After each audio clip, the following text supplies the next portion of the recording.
बिस्मिल्लाहिर्रहमानिर्रहीम। Dear students, अस्सलाम वालेकुम। स्टूडेंट्स, आज हम 26 जुलाई 2024 के डॉन एडिटोरियल्स को एनालाइज करेंगे। इसमें सबसे पहले है जुडिशियल कंस्ट्रेंट्स।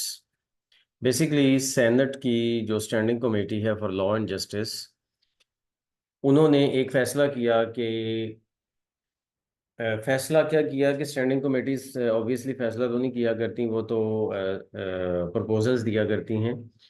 तो उन्होंने ये प्रपोजल दी कि सुप्रीम कोर्ट में जजेस की तादाद में इजाफा होना चाहिए, और ये सिर्फ और सिर्फ एक एग्जेक्टिव ऑर्डर के थ्रू हो सकता है, तो इसलिए गवर्नमेंट को ये करना चाहिए। और इसके ऊपर अब अपने इम्प्रेशंस दिए हैं एडिटर ने। और पहली बात तो ये कि उसने कहा है कि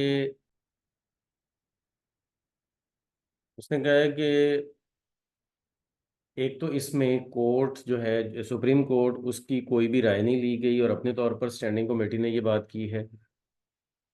इसलिए इसमें मोस्ट प्रोबेबली इसमें पॉलिटिक्स इन्वॉल्व हो सकती है, इसमें पॉलिटिकल गेन्स कोई ना कोई हो सकते हैं। तो इसलिए इसके ऊपर एक तो पाकिस्तान जुडिशल काउंसिल जो है उसकी आनी चाहिए, जो है उसकी राय आनी चाहिए, ओपिनियन आनी चाहिए। सुप्रीम कोर्ट की तरफ से एक रिटर्न में रिक्वेस्ट आनी चाहिए, फिर जाके ये काम होना चाहिए। क्योंकि पहले जो एडहॉक जजेस लगाने के टाइम पे ये बात हुई चंद दिन पहले, तो उसमें भी सारी पॉलिटिक्स ही इन्वॉल्व थी, और वो मामला बहुत पॉलिटिसाइज हो गया। इस तरह से जाहिर है कि अदालतों के वक़ार पे एक बहुत बड़ा सवालिया निशान आता है। और जो जजेस आप इस तरह से लेके आएंगे, वो जजेस कंप्रोमाइज जजेस होंगे। वो एक तो ये है कि उनके ऊपर ऑलरेडी शक मौजूद होगा कि वो गवर्नमेंट की तरफ से लाए गए हैं, तो वो गवर्नमेंट के हक में फैसले करेंगे। और दूसरा, अगर वो ऐसा ना भी करें तो उनको पता होगा कि हम एक पॉलिटिकल मूव के थ्रू आए हैं, प्रॉपर जुडिशियल प्रोसेस के थ्रू नहीं आए। तो इसलिए ये प्रॉब्लम पाकिस्तान के जुडिशल सिस्टम के लिए है, और पाकिस्तान की अदालतों को ख़राब करने का और उनका वक़ार मजरू करने का ये एक तरीका हो सकता है। तो बाकी राइटर कहता है कि इसमें ऐसा प्रॉब्लम नहीं है, क्योंकि जाहिर है हाई कोर्ट्स में जजेस की तादाद जब बढ़ी है ना, तो उसी की वजह से हाई कोर्ट से मुकदमे जल्दी फैसला होने शुरू हो गए हैं, और वो सुप्रीम कोर्ट में अपीलें आनी शुरू हो गई हैं। अब वो सुप्रीम कोर्ट के जजेस की तादाद उस तरीके से नहीं बढ़ी जितनी कि हाई कोर्ट के जजेस की तादाद है। तो इसलिए फिर ये इशू अपनी जगह पे कायम है कि सुप्रीम कोर्ट के जजेस की तादाद बढ़नी चाहिए। तो इसके लिए एक हल दिया है हमारे राइटर ने, कि इसका हल ये है कि आप जो भी न्यू जजेस अपॉइंट करें, उनको मेजर केसेस के अंदर ना बिठाएं, बल्कि उनको जो कि सुप्रीम कोर्ट के अंदर मुकदमात पाइल अप हो चुके हैं, सिर्फ उनकी तरफ लगा दें। कि जी वो उन्होंने एक सिंगल मेंबर बेंच बना के, काफ़ी सारे सिंगल मेंबर बेंच बना के, तो आप जो सुप्रीम कोर्ट के अंदर मुकदमे लटके हुए हैं उनको फैसला करें, ताकि लोगों को जल्दी से जल्दी इंसाफ मिले। इससे ये होगा कि जो सुप्रीम कोर्ट में पेंडिंग केसेस हैं वो भी जल्दी से जल्दी रिजॉल्व होने शुरू हो जाएंगे। और दूसरा फ़ायदा ये होगा कि पॉलिटिकल मूव का भी और पॉलिटिकल गेन्स का भी इसके ऊपर कोई भी इल्ज़ाम नहीं लगाया जा सकता। ये इसका सोल्यूशन है। और इसमें हम देखें, कॉन्स्ट्रेंट्स एक अच्छा वर्ड है, पाबंदियाँ। फिर उसके बाद बैकलॉग एक टेक्निकल टर्म है, जमाशुदा कोई भी काम होता है जो पाइल अप हो चुका होता है उसको बैकलॉग कहते हैं। एम्पिरिकल का मतलब होता है वो चीज़ जो बिल्कुल बेसिक होती है और उसमें किसी किस्म की शक व शुबा की गुंजाइश नहीं होती, वो एम्पिरिकल होती है। और उसके बाद है जी टेलर्ड। टेलर्ड का मतलब है तैयार करदा, जो चीज़ बनाई जाए। कन्फ्रंटेशनल, कन्फ्रंटेशन के ऊपर बेस करता है, कन्फ्रंटेशनल पॉलिटिक्स हम कहते हैं। ठीक है, इस तरह से ये टर्म यूज़ होती है। ये अच्छा अच्छा वर्ड है। उसके बाद आगे सेकंड वाला है जी मैकबर स्पेक्टिकल। स्पेक्टिकल, मैकबर का मतलब होता है खौफनाक, भयानक। और स्पेक्टिकल का मतलब क्या है? कोई मंजरनामा। ये जो लिखा गया है बेसिकली, वो इसलिए है कि Israeli prime minister Benjamin Netanyahu जो है, उसको अमेरिका में पार्लियामेंट में, कांग्रेस में इनवाइट किया गया है। पार्लियामेंट को अमेरिका में कांग्रेस कहते हैं ना, कांग्रेस में इनवाइट किया गया और वहां पे उसकी स्पीच करवाई गई।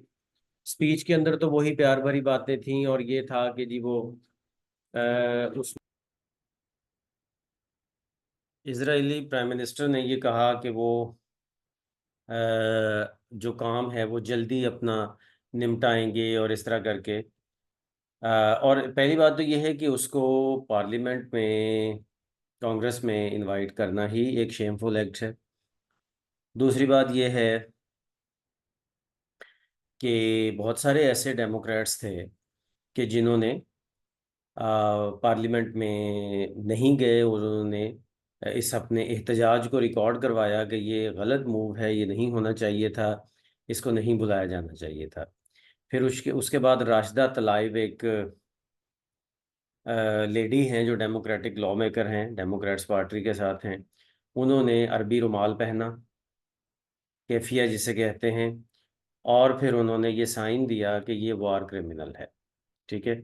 और जो उसने बातें की नेतन्याहू ने उधर, उससे तो यही लगता है कि जी वो समझ रहा है कि जो 40,000 के करीब 39,000 उसने लोग मार दिए हैं, वो सारे ही हमास के लोग थे।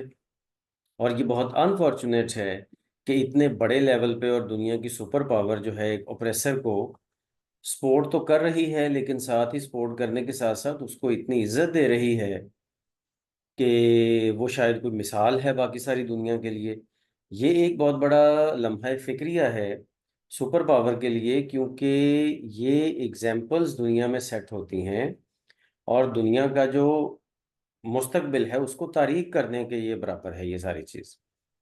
तो इसलिए इस चीज़ को कंडेम होना चाहिए, और डिफरेंट सेक्टर्स में इसको कंडेम किया गया है कि ये उसको बुलवा के उसकी तकरीर करवाना कोई बहुत अच्छी अच्छी मूव नहीं है, बहुत बुरी मूव है।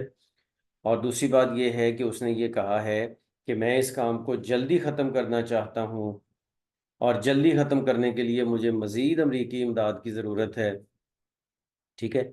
तो वो इसका मतलब है वो जल्दी ख़त्म करने वाला काम क्या है कि वो जल्दी ही सारे पैलेस्टीनियंस को मारना चाह रहा है, यही है उसका मतलब। क्योंकि असल तो टारगेट तो कह रहे जी हम हमास को कर रहे हैं, लेकिन हमास को टारगेट करने का मतलब सारे पैलेस्टीनियंस को टारगेट करना नहीं है, लेकिन ये तो सारे पैलेस्टीनियंस को टारगेट कर रहे हैं। और यही है वो असल प्रॉब्लम जिसकी वजह से दुनिया, वैसे तो हमास को भी टारगेट करना गलत है, because without any logical reason ये ऐसा करना गलत है। बट वो तो सारे पैलेस्टीनियन को मारना चाहता है। अच्छा, इसमें मैकेबल एक वर्ड है, खौफनाक, भयानक, टेरिबल इस सेंस में आता है, ग्रूसम। फिर उसके बाद ये रप्चरस का मतलब होता है पुरजोश, दिलकश, लफ्ज उसके अच्छे थे। और हॉलोड का मतलब खाली, नहीं हेलोड है ये, सॉरी, हेलोड का मतलब मुकद्दस। क्योंकि जो कुछ लोग हैं अमेरिका में, एक तो ज्यूज हैं और दूसरा कुछ ऐसे लोग हैं जो कि इस वॉर को होली वॉर समझते हैं, और इसको समझते हैं कि ये इसमें मुसलमानों का कत्लेआम होना चाहिए, तो वो इसको हेलोड वॉर समझते हैं। और उसके बाद है जी मेटिकुलसली, मोहतात अंदाज में, अच्छे अंदाज में, ये एक एडजेक्ट एडवर्ब है। इसके बाद आगे चलते हैं तो थर्ड वाला है जी पीटीआई हंगर स्ट्राइक। पीटीआई ने 2 दिन पहले एक भूख हड़ताली कैंप लगाया है इस्लामाबाद में पार्लियामेंट के सामने, और वो 4 घंटे तक था। 4 घंटे के इस भूख हड़ताली कैंप में ये ऐलान किया गया कि और उसमें अपील की गई कि जी इमरान खान को रिहा होना चाहिए। So this is actually the point कि जी वो रिहा होना चाहिए। तो उसको सिर्फ 4 घंटे के लिए जो कैंप लगाया, तो ये तो मजाक है ना इस चीज़ के साथ। हंगर स्ट्राइक की बड़ी हिस्ट्री है। जो महात्मा गांधी है उसने hunger strike British colonial era के साथ की थी, बॉबी सैंड्स ने आयरलैंड के साथ के ट्रबल्स जो है उसके हवाले से की थी, और वो फैटल साबित हुई थी, उसमें बहुत सारे लोग मरे भी थे। इसी तरह पाकिस्तान में भी ये बलोच एक्टिविस्ट वगैरह ये करते रहते हैं। मतलब ये है कि हंगर स्ट्राइक का मतलब ये है कि फिर वहां पे बैठा जाए और वाकई भूख प्यास को फील किया जाए। और ये एक आखिरी पॉइंट होता है, एक आखिरी वो हरबा होता है जालिम के खिलाफ, कि हम अपनी जिंदगी को भी दांव पे लगा सकते हैं इस मकसद के लिए। तो लेकिन बहरहाल यही है कि उन्होंने या तो इसको सिर्फ एक सिंबॉलिक कहा कि हम ये कर सकते हैं और फ्यूचर में करेंगे, तो इसलिए अभी सिर्फ शो किया है, या फिर ये हंगर स्ट्राइक का नाम लेके तो सिर्फ एक मजाक उड़ाया गया इस बात का। तो ये तो अभी कुछ कंफर्म नहीं कहा जा सकता। तो यही इसमें बेसिक चीज़ है। बाकी है जी, एब्स्टिनेशन का मतलब होता है एब्सटेन, वर्ब से ये बना, परहेज। इंस्टिगेट का मतलब होता है भड़काना, तैयार करना, किसी भी चीज़ को आगे लागू करना। फिर उसके बाद आगे अगर हम देखें तो पोइग्नेंट।